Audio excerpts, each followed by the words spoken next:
Hər birinizi salamlayıram dəyərli abituriyentlər, şagirdlər və müdavinlər. Bugünkü YouTube izah videomuzun mövzusu çoxlarınızın, əsasən də abituriyentlərin çətinlik çəkdiyi Yunanistan mövzusudur. Yunanistanla gəlməmişdən qabaq biz Yunanistanın ərazisi haqqında danışmalıyıq. Təbiət Yunanistanı 3 hissəyə bölür.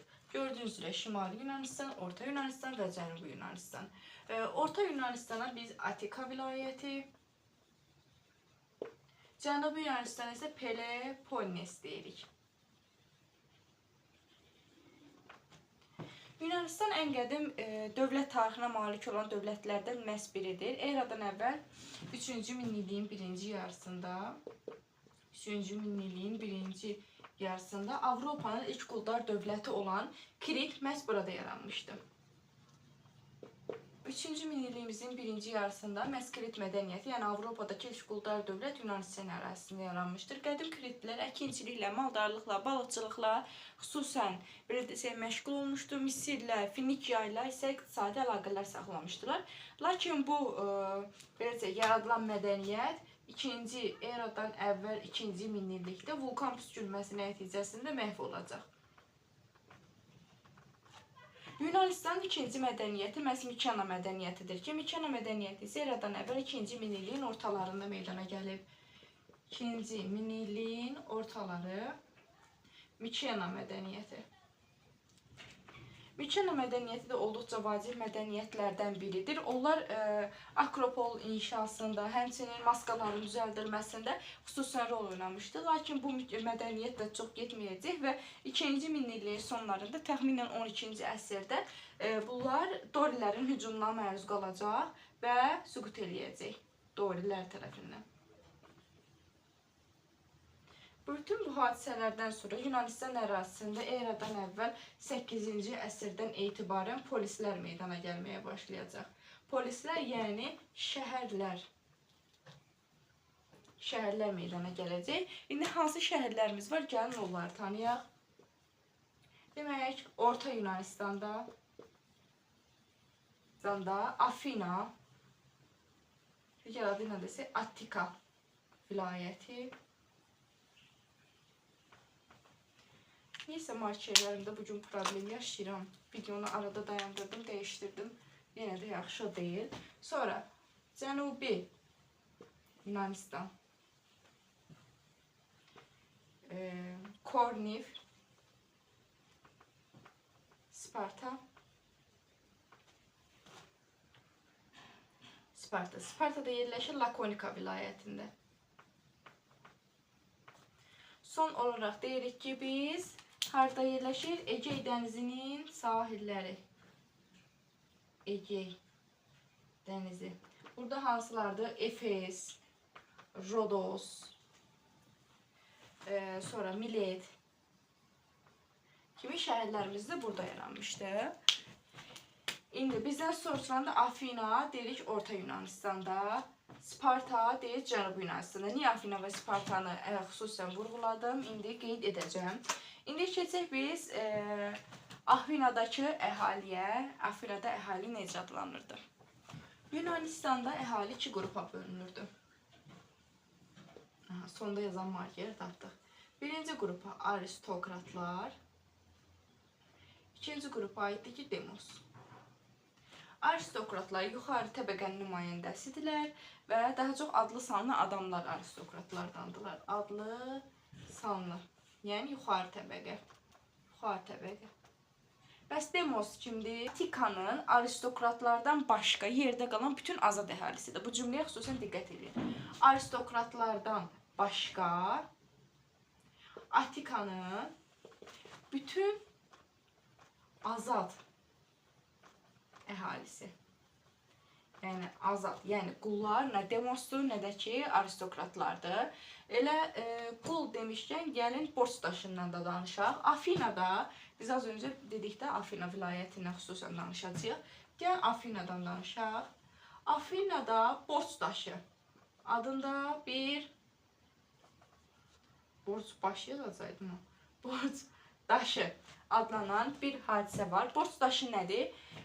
Borc daşı bundan ibarətdir ki, üzərinə sizin borcunuzun məbləği yazılır və bu məbləğ sizin evinizin, sahənizin yanına qoyulur. Yəni borclarınız bunun üstündə əks olunur və borca görə qul edilmə, sonra qulun övladının qul sayılması və s. kimi adətlərdə məhz bu borc daşından irəli gəlirdi. Yəni belə desək ki, ümumən kəskin şəkildə bərabərsizliyi meydana gətirirdi Afinadakı borc daşı. Bütün bunlar yetməzmiş kimi Afinada bir də 7-ci əsrdə, söhbət yine Afinadan gedir, Drakon qanunları qəbul ediləcək. Drakon qanunları. 7-ci əsr eradan əvvəl, tam desək 621-ci il. Drakon qanunları qəbul ediləcək. Drakon qanunları, Drakon sözü çoxunuza əsasən abituriyentlərə, oyun oynayan abituriyentlərə tanışdır ki, Drakon sözünün mənası heç də xoş olan bir məna deyil. Daha çox əjdərha, belə savaş, döyüş və s. belə şeylər gətirir. Drakon qanunlarına deyilir ki, mürəkkəblə yox qanuna yazılmış qanunlar. Çünki ən kiçik səhvə görə Drakon qanunlarına görə insanlar öldürülməlidir. Təbii ki, Drakon qanunları adlı sanlı adamların, yəni yuxarı təbəqənin, qısa şəkildə desək, aristokratların mənafeyini müdafiə edirdi. Aristokratlar. Artıq gördüyünüz üzrə borc daşı demosa qarşıdır, Drakon qanunları demosa qarşıdır. Bütün bunlar təbii ki, ölkədə demoslu aristokratın bir zaman sonra qarşı-qarşıya olmasına gətirib çıxardacaq. Bu isə iqtisadi problemləri qaçınılmaz edəcək. Bütün bu iqtisadi problemlərin baş verməsi ölkədə islahatları gətirib çıxaracaq. Kimdir bu islahatları keçirən? Solon. Solon eradan əvvəl 594-cü ildə islahatlar keçirəcək. 594-cü ildə islahatlar keçirəcək. Onun islahatı aristokratlarla demosları barışdırmaq və iqtisadi məsələləri həll etməkdən ibarətdir. Solon islahatlarına görə nə olacaq? Borc daşı ləğv olunacaq. Borca görə qul edilən Afina vətəndaşları azad olacaq. Bir daha borc daşına görə qul edilmə qaydası olmayacaq. Yəni əsasən belə desək ki, demoslar hüquqlar verəcək və demoslar Afinanın vətəndaşı olacaqlar.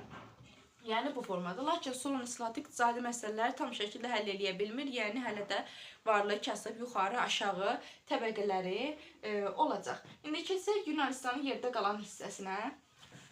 Afinada baş verən bütün bu daxili çəkişmələr ölkədə tiraniyanın yaranmasına gətirib çıxacaq. Tiraniya nədir? Bir şəxsin məcburi şəkildə hakimiyyətə gəlib hakimiyyəti əl alması. Yəni Afinada tiranlıq olub. Tiran hakimiyyəti zorla ələ almış bir şəxsdir, lakin tiranlıq üsulu çox getməyəcək və eradan əvvəl 6-cı əsrdə Afinalılar üsyan qaldırıb tiranlıq rejiminə qarşı tamamilə son qoyacaq. Artıq Afinadan danışdıq, biraz da gəlin Spartadan danışaq. Sparta şəhər dövləti. Sparta şəhər dövləti demək 2-ci minillikdə, 2-ci minilliyin daha doğrusu sonunda Dorilər Yunanistan ərazisinə gəlməyə başlayacaq və Dorilərin Yunanistan ərazisinə gəlməsi ilə biz az öncə qeyd elədik ki, gəlib Mikena mədəniyyətinin varlığına son qoyacaqlar və Mikena mədəniyyətini məhv edən Dorilər Lakonika vilayətində özlərinə Sparta dövlətini yaradacaq. Yəni Sparta dövləti kim yaratdı? Dorilər. Necə yaratdı? Mikena mədəniyyətini məhv edərək. Sparta şəhər dövləti hərbiləşmiş dövlətdir. Hərbiyə xüsusən diqqət yetirirlər. Hətta mənbələrdə 7 yaşından etibarən oğlan uşaqların ailələrindən alınıb xüsusi məktəblərdə hərbi təhsili verildiyi də göstərilib. Sparta hərbiləşmiş dövlət.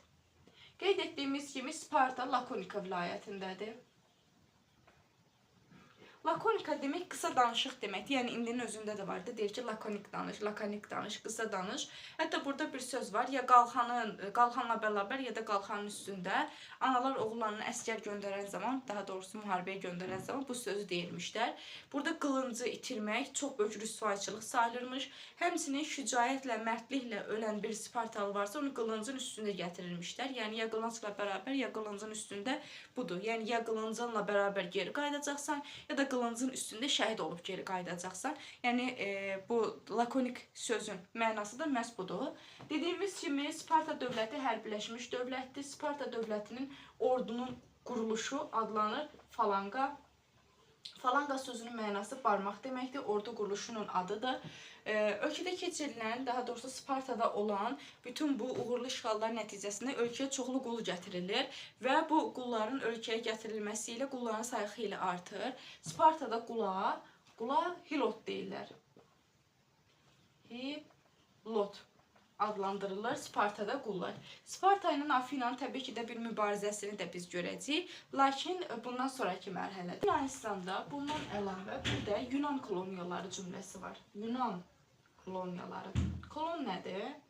Kolon öz adət-ənənələri ilə bir yerdən başqa bir yerə köçən insan qruplarıdır. Hansı ki, torpaqsız qalan kəndlilər, varlanmaq istəyən şəxslər, sənətkarlar, tacirlər və s. kolonlarda birləşirdilər və başlayırlar köç eləməyə. Atropatina və Albaniya dərslərini bilənlər və yaxud da YouTube-da bu dərsi izləyənlər bilir ki, biz qeyd etmişdik ki, həm Atropatina, həm də ki, Albaniya Ellin mədəniyyətinin, yəni Yunan mədəniyyətinin təsirinə məruz qalmışdılar. Məhz bu Yunan kolonları özlərini Ellin adlanır, Ellin adlandırır daha doğrusu, öz yaratdıqları, özlərinə bərabər gəzdikləri dövləti isə Ellada adlandırırdılar və öz mədəniyyətlərini dünyaya yaymağa başlayırdılar. Yunan koloniyaları artıq belə desək ki, eradan əvvəl 8-ci, 6-cı əsrlərdə Qafqazdan düz İspaniya qədər olan ərazilər öz hakimiyyətləri altına almışdılar. Ona görə də bir çox dövlətlərin mədəniyyətində biz Yunan və yaxud da ki, Ellin mədəniyyətinin təsirini görə bilirik. Bundan sonra Yunan tarixinin ən keşməkeşli dövrlərindən biri olan Yunan-İran müharibələri başlayır. İndi lövhəni silim və videonun yerdə qalanını çəkək. Necə bir keçid eləyək? Maraqlı olsun. Aha, arada bir belə keçidlər edirəm ki, daha video maraqlı olsun. Artıq 5-ci əsrdən etibarən dünyada iki böyük qüvvə var. Biri Yunanistandır, biri isə İrandır. Digər adı ilə desək, İran yəni Əhəməni. Yəni qarışdırmayaq, eyni şeydir. İki dənə böyük qüvvə var və Əhəmənilər Yunan şəhər dövlətlərinin öz hakimiyyətləri altındadılar. Daha doğrusu Yunan koloniyalarının bir qismini və bu yerlərdə Əhəmənilərə qarşı üsyan qalxacaq. Əhəmənilər də bu üsyana qarşı Yunanistana müharibə elan edəcək və tarixdə Yunanistan tarixində 500 eradan əvvəl təbii ki, eradan 500-cü ildən başlayıb 449-cu illəri əhatə edən Yunan-İran müharibələri başlayacaq. Yunan-İran müharibələrini biz başlayaq. Əsas nəyə diqqət edirik? Əsas döyüşlərə diqqət edirik və döyüşlərdə kim iştirak etdiyinə. Tərəflər arasındakı birinci döyüş eradan əvvəl 490-cı ildə Marafon döyüşü olur. Marafon döyüşü olur. Marafon döyüşündə Əhəməni ordusuna birinci Dara, Yunanistan ordusuna Miltidat rəhbərlik edir. Və Marafon döyüşündə Yunanlar qalib gəlir. Yunan qalib.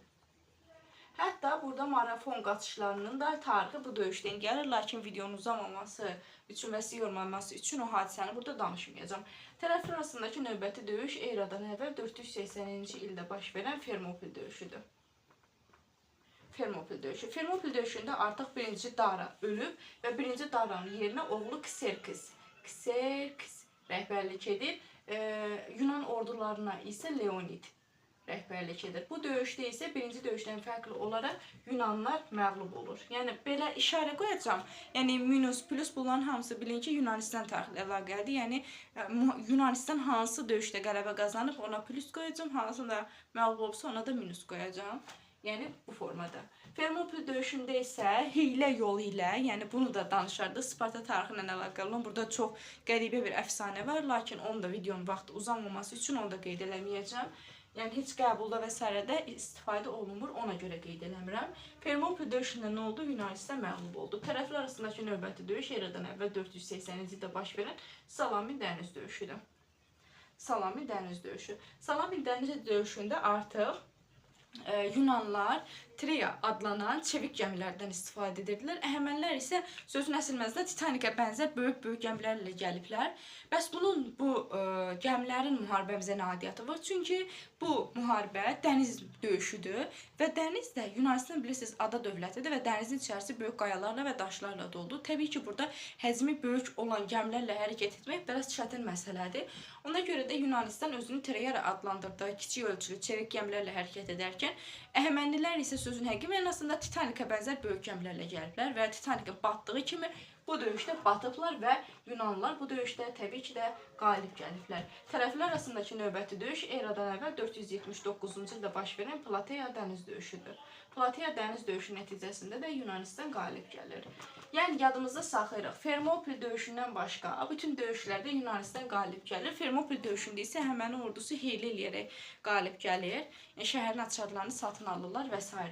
Yunan-İran müharibələrinin gedişatı bəs niyə 479-da dayandıq, 449-da yox? 479-da sonuncu böyük döyüş olsa da dəniz döyüşləri 30 il müddətində hələ də davam edir və nəticədə 449-cu ildə tərəflər arasında müqavilə bağlanır. Müqaviləmizin şərtləri nədir? Birinci şərtimiz Əhəmənilər, ikinci şərti də Əhəmənilər üzərində izah edək. Egey dənizi sahillərindəki Yunan koloniyalarının müstəqilliyini tanıyacaqlar. Yunan koloniyalarının müstəqilliyini tanıdı. Bir də ikinci nədir? Əhəməni Egey dənizində üzə bilməzdi. Yəni Əhəməniyə Egey dənizində üzmək qadağan olundu. Üzmək qadağan. Bir də yadımıza saxlayaq, Yunan-İran müharibələrinin gedişatında Afina dəniz ittifaqı yaradılmışdı ki, müharibədə Yunanlılara qarşı mübarizə apara bilsinlər. Məhz Yunan-İran müharibələri elə bitdi demişkən, ölkənin daxilində ayrı bir müharibə başlayacaq. Biz buna bir növ vətəndaş müharibəsinə bənzər bir müharibədə deyə bilərik. İndi lövhəni silim, keçək yerdə qalan döyüşümüzə. Danışacağımız mövzu Afina-Sparta müharibəsidir. Afina-Sparta müharibəsi 431-404-cü illəri əhatələmiş bir müharibədir. Afina-Sparta müharibəsi ölkədə tam şəkildə ticarəti ələ almaq, güclənmək səbəbindən baş verən bir müharibə idi. 431-404-cü illəri qeyd etdiyimiz kimi əhatə edirdi. Bu müharibənin də çox düşünməyə ehtiyac yoxdur. Biz Spartanı qeyd edərkən dedik ki, bu hərbiləşmiş dövlətdir. Yəni bir hərbiləşmiş dövlətə qalib gəlmək biraz çətin məsələdir. Müharibənin nəticəsində Sparta qalib gələcək. Afina məğlub olacaq və 404-cü ildə Afina dəniz ittifaqı ləğv olunacaq. Və hakimiyyəti birbaşa belə desək ki, artıq Spartalılar idarə eləməyə başlayacaq. Daha sonra nə var burada? Afinanın özündə quldarlıq demokratiyasının çiçəklənməsi dövrü. Afinada demokratiya. Artıq belə desək ki, 6-cı əsrdən etibarən Yunanistanda strateglər seçilməyə başlayır. Bu toplu da var, ona görə diqqət edin. 6-cı əsrdən etibarən qeyd etdiyimiz kimi strateglər seçilir. Strateg orduya rəhbərlik edən şəxsdir və biz niyə Afina demokratiyası yazdıq? Afina demokratiyasının çiçəklənmə dövrü məhz Periklin belə desək ki, strateg seçildiyi dövrüdür. Perikl 443-428-ci illərdə eradan əvvəl strateg seçilmişdir. Kim? Perikl. Perikl 15 il müddətində seçilir və hakimiyyətdə qalır, donanmaya rəhbərlik edir. Periklin dövrü niyə deyir ki, demokratiyanın çiçəklənmə dövrüdür? Periklin dövründən etibarən artıq yoxsullar da bütün dövlət vəzifələrində yer tuta bilir, iş tuta bilir. Yəni yoxsullar. Yoxsul, belə yazaq, elə yoxsul dövlət.